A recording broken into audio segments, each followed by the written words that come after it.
Hello everyone, welcome to today's video. Today I'll be reviewing my second round game of the Eco Congress. If you didn't watch the first round review, I won that game pretty convincingly. I was very happy with how I played. Going into the second round, I was up against a 6-Dan, who I was presuming went 0-1, because how the Go Congress usually works is it's kind of like dynamic ranks, where if you are winning in your division, they put you up against opponents who have a worse record but are stronger. So if I had lost, I would have probably versed a 4-Dan who is 1-0. Because they kind of think 5-Dan who's 1-0 is equivalent to a 6-Dan who's 0-1 kind of. And I think it makes things challenging for sure, but I like the challenge, so I'll accept the challenge.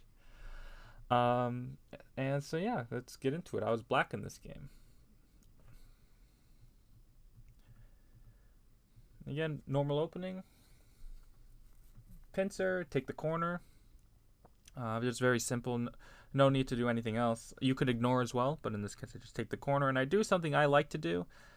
You know, they will just say, let's do this Hane. And if they do that, just connect back. But I saw this in one game once, and ever since then, I'm like, wow, that's so cool. So I tend to lean towards this one unless there's a specific reason for me not wanting to do this one. Gives me a smaller corner, but I leave more Aji of the F3 stone. So it's a pros and cons. Pros and cons. They approach, and I actually just back off. I figured, well, they have the stones here, and even though this is considered not so great for black, it would actually kind of be pushing me towards what they want to build. So even though like AIs and now it's generally accepted practice that this leaning here is too strong, I was okay with it because they would be driving me towards their thickness. And because I've played off of my stone at F3, I could actually activate my stone at F3 easier. So that's why I just kind of ignore completely. And again, because of white's thickness here, if I try to build off of this somehow, let's say, like this is very old style, but let's say even something like this, them getting this, they could go all the way if they wanted. And that side is worth much more than the bottom. So that's my reasoning of just playing back like this. And they agree, so they actually play not the shoulder hit, but the more direct pincer, allowing me to cut their stones, but not allowing me access to the bottom. So of course I attach, and then bump again. And here again, I would just kind of maybe even take the corner. If black wants to somehow capture this, I don't even know what the best way is to something like this. I don't know. Yeah, I would just keep playing this sort of extended game, maybe even something on the side there. White comes up, which again is fine, but it leaves the corner open. Like I can still play R3. In this game, actually pincer. I could have just taken the corner, and if they extended, probably just pincer at the bottom. I'm completely alive at the bottom right I mean, and their two stones at O3 are pretty heavy because they're right up against black's very strong stones. So I probably could have just taken the corner, but in the game I played this way. And they bump, I come down, and then they Hane, and I come out. Wanting to Hane here is natural, but I would be allowing white some sort of advantage in the center. Not really sure what move, but something in the center. And I really wanted to get my head out, because I'm still trying to get a dual attack on the two stones and the stones on the right. White extends though, and I pull back. And they play the shape point. And I played this move because this move is so big. This is kind of like the Honte move for white to play at any time, right? That's the shape point of that shape. So the fact that I was able to get it and then pull back, it was very good for black. Because you can see now my stone at R14 is in the perfect spot. After this, you can actually see there's starting to be some sort of snapback issues for white as well. So getting this move was just very big. It was just very big. And this Hane was, I was not expecting this because, as I said, there's some snapback issues in white's shape. So Hane and I cut. You can see white's actually unable to push through like this and cut because of this snapback. So all white does is just live, and I think this move's pretty nice. I jump, because again, I know that any move like this is sente, like this. So I figured I could just play a little faster. But they actually surprised me. They forced me to go here and then push through. And so I'm like, okay, I'll take the 2 stones. They hane. This move needs to be here. Needs to be here. Yeah, this is just a mistake for sure. And we'll see why later, actually. It just does not help white's liberties at all. But I'm able to just capture and, for the meantime, capture the lower right. And that's a huge gain. Because I now have the whole right side, basically, is mine. And white did get some moves on the bottom, but that's still invadable. Again, I didn't exchange the hane at d2. So this stone at f3 is still activatable. I don't even know if that's a word, but I can still activate it later. So again, I approach. And this move, I'm not sure about this move. Maybe white's thinking, okay, I got to do something on the 4th line, right? I have all this thickness. I want to do something on the 4th line. But, yeah, I'm not sure. I've seen this move before. When to use it, I'm not 100% sure. But I've seen this as kind of like a way to kind of get the center.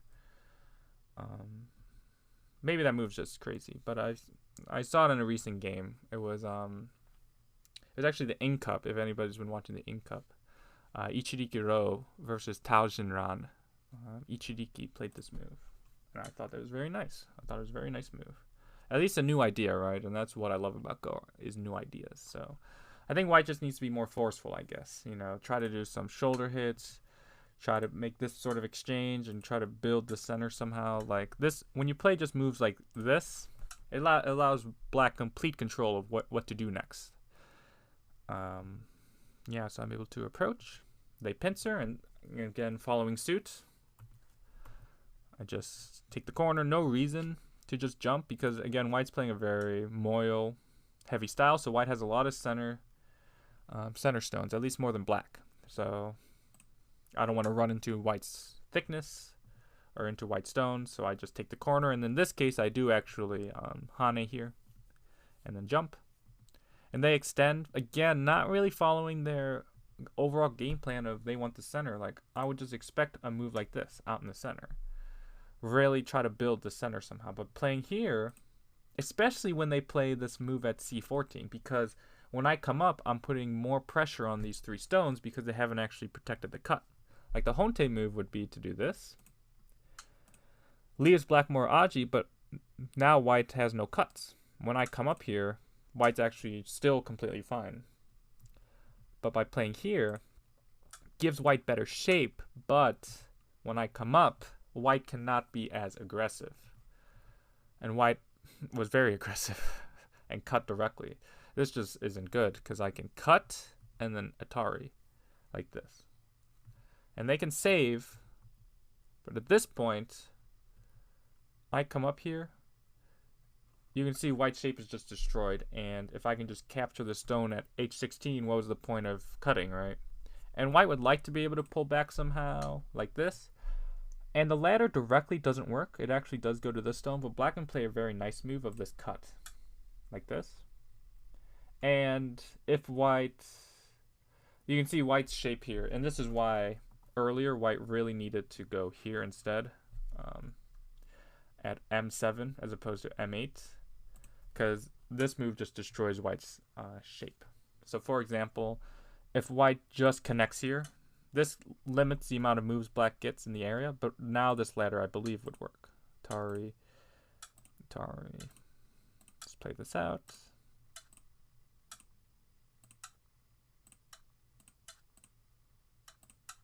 This is the world's longest ladder.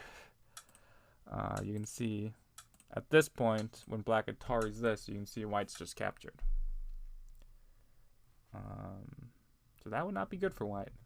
And there's no other way white can refute this. Like, if white just takes the 2 stones, well, then black will take the 2 stones here and continue to destroy white's center. So that's why white had to jump. I attach, they wedge, and then I just capture, and they can Atari and pull out. So they did capture those 2 stones, but I did break into white's area. I've created some cuts, and I did get some points. And now I do actually cut. They cut, and then connect. I capture. And again, my shape looks bad, but because, or I save, I mean, my shape looks bad, but again, because white let me capture the 2 stones, I'm completely good. And white takes. And now I can now use my stone that I didn't touch earlier, F3, or didn't use earlier, to now threaten both sides. Like, okay, white, I'm going to threaten your 5 stones here, but also your 1 stone here. Playing 2 directly from these stones in the center would just allow white to, just parry it, and now black's in the center of white's moyo. By playing here, white has to be a little careful. Now white has to choose what direction white wants to play from. And here, again, I think white should just play this way. Because, yeah, black actually can't push and cut because this ladder works for white. I won't show this one, but black gets to go here, so it looks like it saves it, but when white Atari's here, black needs to fill, and then white captures with J12. So black actually can't push through and cut here. So I think white should just keep black separated here. White pushed up, which is a strong move, but it allows black to come down. White extends, and I can come up. So now white is allowing me to cut them, so I'm very happy. They hane and then cut, and it looks like this ladder just doesn't work, but black has a very nice move of Atari, and then, do you see it? Black can play here. So if white connects, now this is a ladder. But if white cuts, this is actually a snapback like this. So white just captured the 3 stones, but then I might be able to capture those 3 stones. And at this point, the game is pretty much over, honestly. I've broken into white's center. Like, that was white's one way to win, was to take the center. But I've taken the center. I've broken into it. I have 3.5 corners, the upper right being the only one that's a question mark. And yeah, it's just a disaster for white. So, yeah, white tries their best, but I'm just able to just play very simply. They even cut here, Atari, and then I can now push through. So I'm even breaking into their area more. You can see now I'm actually cutting off this clump of stones on the right as well, and I just keep pushing because I'm like, well, I'm either going to reduce your center or take your right side. So white has to jump, but then again, I'm just playing very simply. I know my win condition at this point. They save the 2 stones, or they capture the 1 stone, and again, now I just take the corner. So you can see this is a very good, what I want to say, like a good way to show just how to simplify games. When you have your win condition, when you know how you need to win, and you've achieved that, there's no reason to go crazy, right? You just play the simple moves. They may not be the best moves in all cases, but when you're ahead, it's all you need. Like at this point, where are white's points? White has some points on the bottom and some points on the left. But black has a ton of points on the right, the upper left, and now the bottom. So, yeah, white even played this very slow move to make sure they're alive. I push. They played this move. They're preventing F5, the F5 jump, but they've actually hurt their side, and I'm actually very happy with the sequence I saw. As I push up once, white's unable to, white needs to answer locally, otherwise I can Atari this and then cut, capture those stones. So white needs to extend, but then I can Atari and then peep there. Again, this is threatening a ladder with these F9 stones, but also threatening to cut. So white pushes and cuts, and then has to come back. That's the only move, but then I can cut. So you can see now I'm threatening these 4 stones. I peep, and then I can capture. So then I even capture the stone, the big stone on the left. So now my lower left is humongous. So hane, and I actually ignore that and come back and play this move. Because now that I'm alive on the left, before this move, when white came down, would actually threaten white's base. But now that I've cut white off, I'm completely alive on the left. I was okay with this. And that is where white went. And I descended. So here I actually did blunder this, but it ended up working out. Yeah, I misread this. I just thought I had enough liberties. But it's 4 liberties to... it looks like 4, but because white can... Oops, sorry. Oops. There we go. It looks like 4 to 4, but just because white can Hane and threaten to make an eye on the bottom, it actually is. Yeah, because of this Hane, this is what I didn't see. Oops, I keep pressing that button. Because of that Hane at P2, which is threatening to come back and connect to the corner, I'm unable to win this semi-eye. Because if I don't take away liberty, then it's 4 liberties to 4 liberties, and white wins. If I try to take away liberty, white can do this Hane once, and then Hane, and now they've won the liberty race. But there is merit in this, because now I jump and connect. And now what this is doing is it's threatening a Seki between these stones and these stones, but because my outside liberties for these 4 stones include these liberties here, that means white needs to actually play all these moves first before filling in these. Because if white filled these directly, I would be able to capture. So white needs to capture these 7 stones first before filling in these liberties. And yeah, white jumps. In this case, this is just like I'm just filling in outside liberties. Play there, I come down. And it kind of just looks like a Seki. But as we see later, it is actually black can just capture. And we'll get to that. Yeah, but for the meantime, I'm just kind of assuming it's Seki because it looks like a Seki shape, right? Like there's so many shared liberties. There's outside liberties for both sides. So it just looks like a Seki. But in fact, it's not a Seki. But I have such a big lead that whether it's Seki or not, it doesn't actually affect the game. So I'm just reducing white in the center. Yeah, just trying to play the biggest moves. Atari. Yeah, so we're doing endgame, but in fact it's not so endgame. Atari.